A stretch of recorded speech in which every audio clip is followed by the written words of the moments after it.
what's going on, everybody? Welcome back. I hope you guys are all having a great day so far. So in today's video, I'm going to cover 5 GoPro tips. Now, I did a video a few months ago, 5 GoPro hacks. That video has done so well. Everybody loved it, so I want to put this video together and help you guys make your GoPro edits a lot better. Now, before I get into that, I just want to tell you guys, last week I had an amazing opportunity. GoPro reached out to me. They gave me tickets to go see Jimmy Kimmel live, the FLUX concert, and they also hooked me up with this cool GoPro hat. I got a question for you. Would you guys be interested in me doing a giveaway of this GoPro hat? Let me know, leave a comment down below, and maybe I'll do that in a future upload. This past summer, I've been doing a lot of surfing, and I was looking for a unique point of view kind of shot in the water. Now, ideally, you can use the head strap on your head, but if you're surfing and you fall over, it's probably gonna fall off your head and you might get hurt. So what I did was have the floaty back door here, and for a nice point of view shot, I just put it in my mouth, just bite right on it. I got some test shots you can check out right here. It doesn't look too bad. It's not hard to breathe because you kind of have room out the side of your mouth. I used it while surfing or just paddling. I also used it kayaking. It really helped me capture a nice point of view angle. Now, a lot of you might already know this, but if you take your GoPro in the waterproof case into water, the beach, a lake, your bathtub, hopefully not your bathtub, but you'll get like streaks of water on the lens. So one way to overcome this is to spit on it and then just rub it with your fingers like this. It adds like this film on the lens, and the water kind of just like streaks right off of it, so you won't get any of those streaks.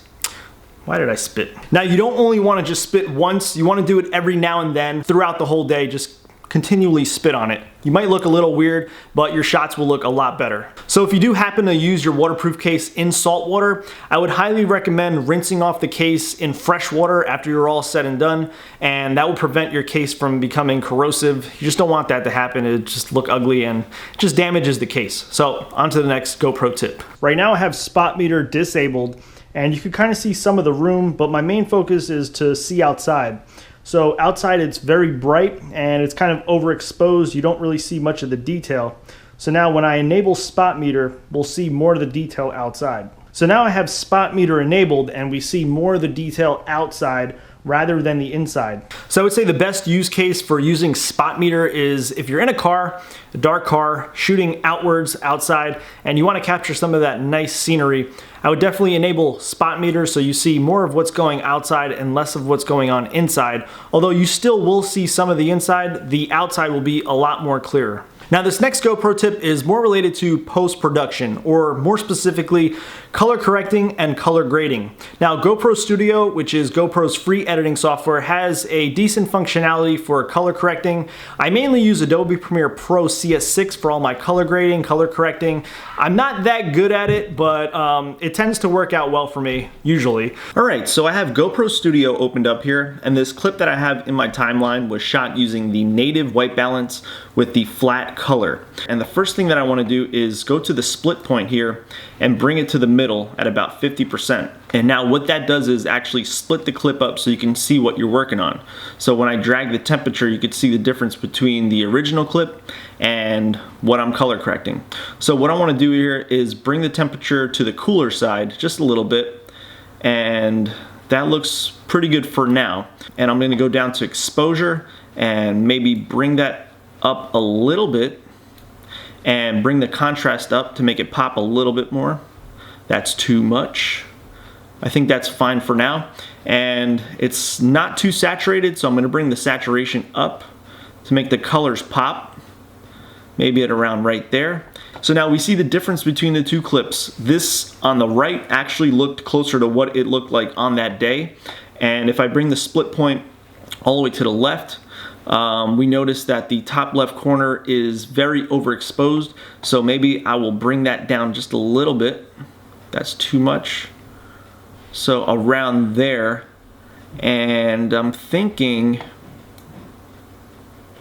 to bring up the contrast just a little bit more, and saturation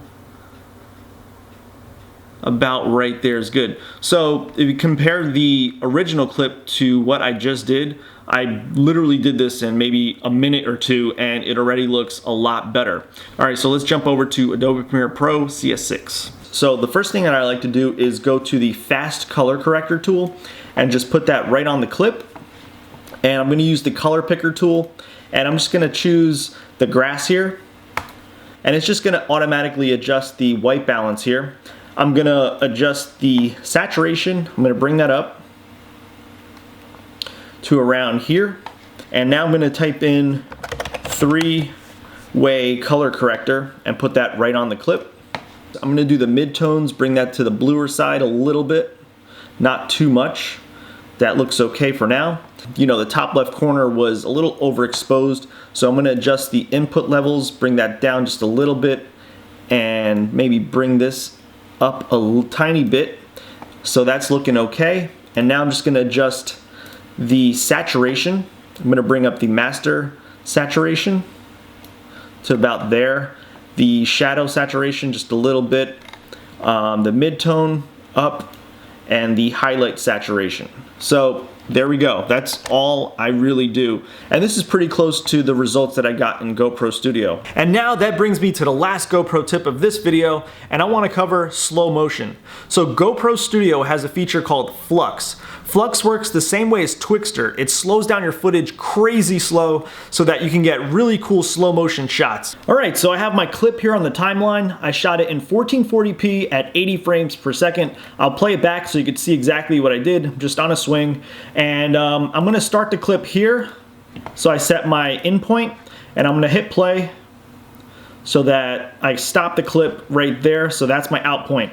I'm gonna click add to conversion list and then convert all, and then we'll proceed to step 2.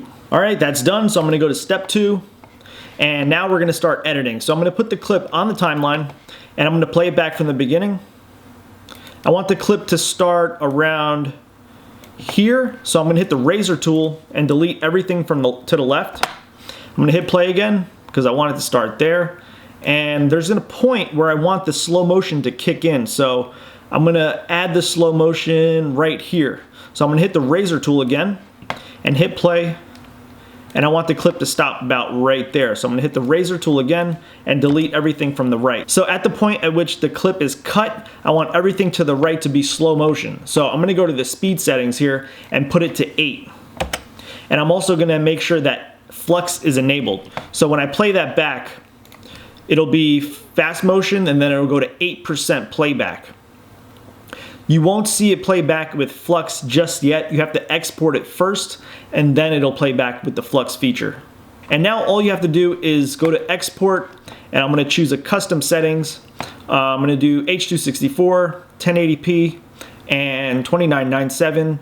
And the bitrate I'm gonna have at 15, and I wanna make sure that this is enabled here at FLUX. And I'm gonna export that. Now exporting this is gonna take a really long time.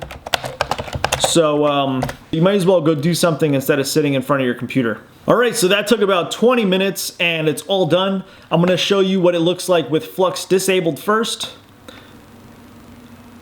So it kicks in right here, 8%. It's jumpy, it's not smooth, it doesn't look good. It's not visually appealing. So let's check out the one with FLUX enabled and you'll see that it's a lot more smoother.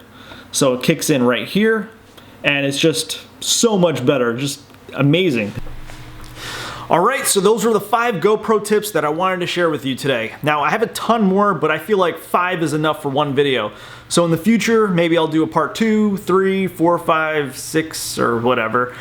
So if you guys found this video helpful in any way, you guys know what to do. I have another video planned that I want to do very soon. I've been getting a lot of questions from people asking me, I have a ton of footage, I don't know how to put this edit together. So I want to give you guys some examples on how to get your edits together if you have all this footage, maybe some inspiration to help you get your edit complete. So in the beginning of the video, I said I went to the Jimmy Kimmel live show. If you want to check out the vlog, I'll have it linked at the end of this video. It's also down in the description.